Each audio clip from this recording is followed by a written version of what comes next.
Just yesterday, we made a video talking about Sean Monahan and how his trade value has completely changed with the Elias Lindholm deal. And now, not even 24 hours later, the Montreal Canadiens and the Winnipeg Jets have landed a humongous deal regarding Sean Monahan. And let me just say, it might be a little bit early here, but I think Kent Hughes might have just pulled off another fleece. But what are the details on this Sean Monahan trade? Who do I think wins, Winnipeg or Montreal? And how does this affect Winnipeg's Stanley Cup odds? Well, make sure you watch till the end as we go through this complete trade to see what's next. Make sure that subscribe button for more hockey content and trade content just like this as we lead up to the trade deadline this year. Now we'll get into the complete trade details as well as my complete thoughts in a minute, but let's first talk about today's sponsor in BetUS. The best and safest place to make daily NHL picks and bets is with BetUS. You get an 125% deposit match up to $2,500. Also 24-hour payouts as well as 24/7 customer service. Now it's actually interesting here with the Sean Monahan edition with Winnipeg. They're still at plus 1,600 to win the Stanley Cup, which I think is actually pretty good value. If you put 20 down, you could get 320 if they end up winning, and this Winnipeg squad is looking really balanced and really quite good.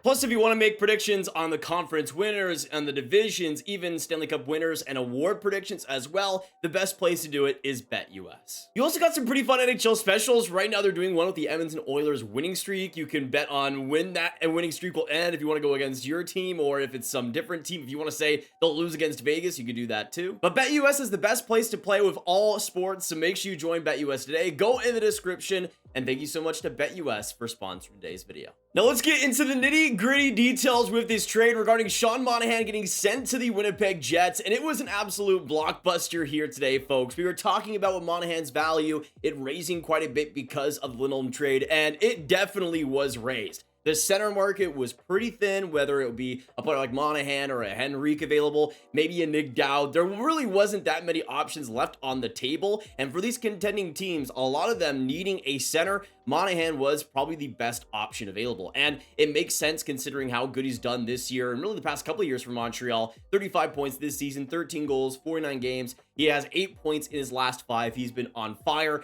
and would be perfect as a middle sixer that could bring some finishing touch for a lot of teams out there. And out of nowhere, the Winnipeg Jets and the Montreal Canadiens strike a deal. Elliot Friedman reporting on it first. Sean Monahan going from Montreal to Winnipeg for a first rounder and a conditional pick. And I just gotta say, we talked about the Frank Seravalli report and how people were clowning on him for saying that Monahan could get a first round pick back.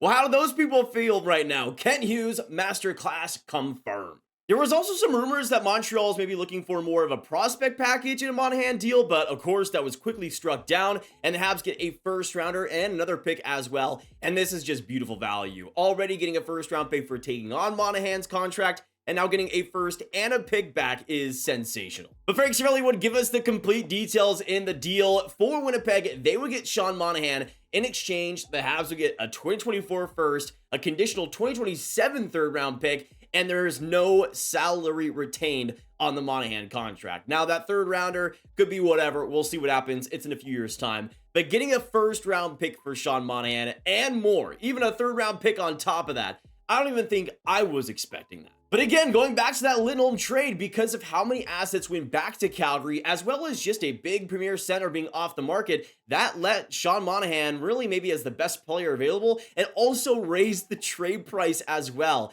I mean, Montreal should be thanking Vancouver for the Lindholm trade because they probably wouldn't have gotten this trade package back if that deal didn't happen. But it is an absolute Kent Hughes masterclass as we have seen here today, folks. Getting a first, getting a third, no salary retained. I mean, I would have absolutely assumed that there might have been some salary retention if you're going to get a first and a third. But for Winnipeg, they have a decent amount of deadline cap. Going after Sean Monahan makes a lot of sense, but the pick package back, man, that is incredible. Now, I will say this draft does teeter off around maybe 25 or so, but Winnipeg's in a position where maybe they choke in the first round. That's happened a couple of times recently, so you never know where that pick might end up, even though I think Monahan will be a big addition for them. Just getting a first round pick, I mean, it was magic beans getting Sean Monahan in the first place and getting 2 first round picks and a third from the whole Monahan experiment is unreal. Now, I actually do like this Sean Monahan fit for Winnipeg quite a bit, even though I think it was definitely an overpay in aspects. I feel like for Monahan, he'll be a really interesting addition on that center group, which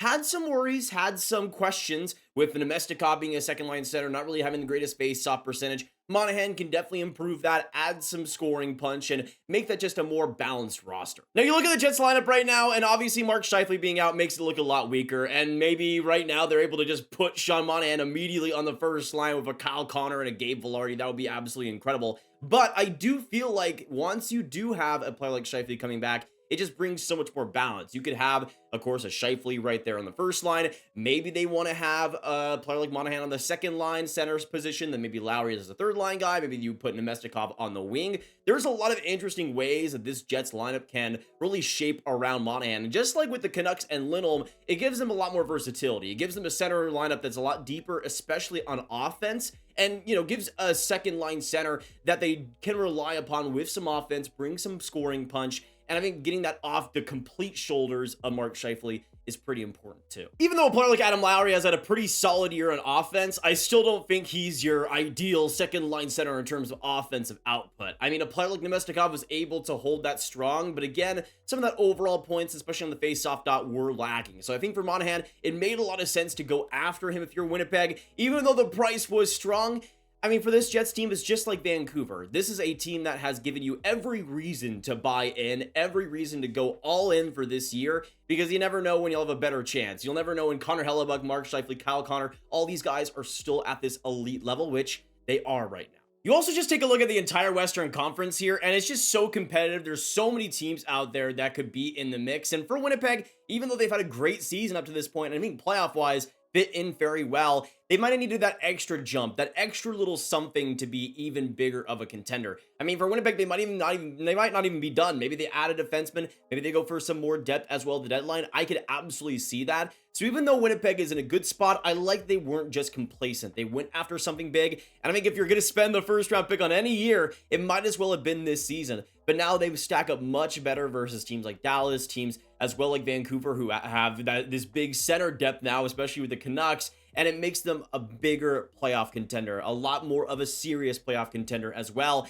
And I think for the Jets, the team they already had, the systems they had, Connor Hellebuck playing as well as they had, to me, this is one of the teams out of the West that might have the best chance of winning it all. And again, I know saying that for a Canadian team might sound foolish, but for Winnipeg and how they're built, I don't think it's all that crazy. But for the Montreal Canadiens, man, this just adds to their pick cupboard this year. You can see they have their own first round pick, of course, but now you got Winnipeg's. You don't have their own second round pick, but that's okay. They got Colorado's there. They got 2 third round picks. They got 2 fifth round picks. And you don't see it right here, but they have 3 seventh rounders this year as well. So getting that extra first on top of the 2025 first from Calgary, and Montreal is looking at a pretty good position here to do just what they did back in the 2022 draft, where they got both Slafkovsky and Mishar and really load up in the first round. In the next couple of years, man, a lot of really interesting options will be available here.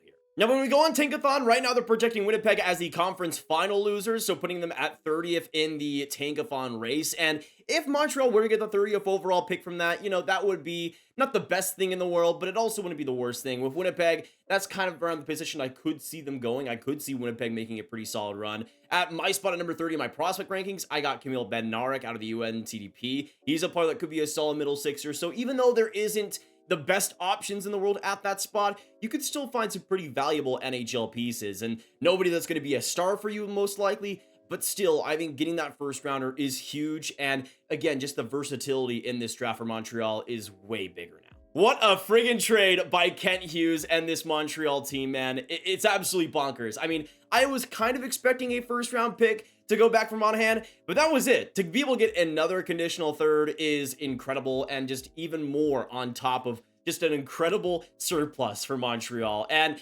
even though I think Montreal definitely got away the best here in terms of total value, again, for a team like Winnipeg, you don't blame them for going for it. Monahan has been incredible this year and will be a valuable piece for this Jets team, but for Montreal, sayonara, the first round pick is definitely one. But I want to know in the comments down below, what do you guys think of Kent Hughes' latest deal? Do you think it is a win for the Habs, win for the Jets? Let us know down below. And do you see the Jets going on a run because of this deal? I'd love to know your thoughts down below, everyone. Of course, make sure you hit that like button, hit that subscribe button, hit that notification bell for more trade content just like this. Share the video of all the hockey, all the Habs, Jets fans you guys don't like. Get the trade out to them, and click on this card for all my trade content right in one playlist. My name is Dathan. Trade season is upon us, and it has been an absolute blast. Thank you guys so much for the support, and I will see you in the next one. Goodbye.